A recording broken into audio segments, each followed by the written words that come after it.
Well, in business, Malaysia announcing its spending plan of $111 billion for 2026. Well, that's the largest ever budget for the country, outstripping this year's $97 billion. The government also pledging to pursue more fiscal reform amid external uncertainty. Malaysia maintaining steady growth despite exports being hit by tariffs from the United States.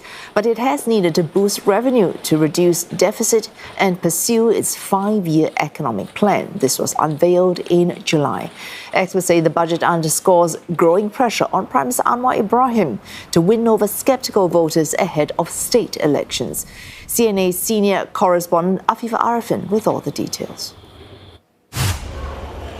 470 billion ringgit, or about 111 billion US dollars, a notable increase from the earlier fiscal outlook figure of $99.3 billion. This is Malaysia's 2026 budget, includes other allocations for government-linked investments and public-private partnerships. The proposed budget reflects the government's continued push for fiscal discipline and reform amid rising external risks and global uncertainties. This is Mr. Anwar's, who is also the Finance Minister's fourth budget, and his clearest signal yet that Malaysia is tightening its belt while trying to lift living standards. Kita menolak budaya menumpuk hutang tanpa kawalan. Kita melawan ketirisan dan kebobrokan. Dan kita benci kemewahan kelompok elit yang dibayar dengan kesengsaraan rakyat. Sementara kita memilih jalan yang berliku, sukar dan panjang, yakni jalan reformasi, disiplin fiskal yang tegas, dan pengukuhan institusi, kerana hanya jalan itu sahaja dapat menjamin negara ini dapat diselamatkan dalam tempoh jangka panjang.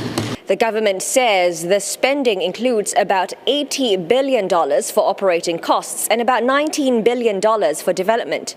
Malaysia is projecting a deficit of 3.5% of GDP in 2026, down from 3.8% this year. This is part of its medium-term goal of 3% by 2028. Meanwhile, government revenue is expected to grow by 2.7% to 81 billion next year, even as dividends from Petronas are expected to fall to about 4.7 billion, its lowest in years due to weaker oil prices. As part of the reform agenda, blanket fuel and electricity subsidies have been pared back with the aim of saving about $3.6 billion annually. The government is funneling some of those savings into community, youth and rural programs. The tabling of Budget 2026 comes amid tariffs imposed by US President Donald Trump, aimed at addressing trade imbalances. Malaysia saw a reduced tariff rate of 19% on its goods exported to the US, down from 24% that was first announced in April. This budget is also the first under the 13th Malaysia Plan, which was tabled in Parliament in July. It outlines Malaysia's development plan for the next 5 years, focused on sustaining growth, managing fiscal pressures and addressing cost of living challenges for Malaysians. Afifah Ariffin, CNA, Kuala Lumpur.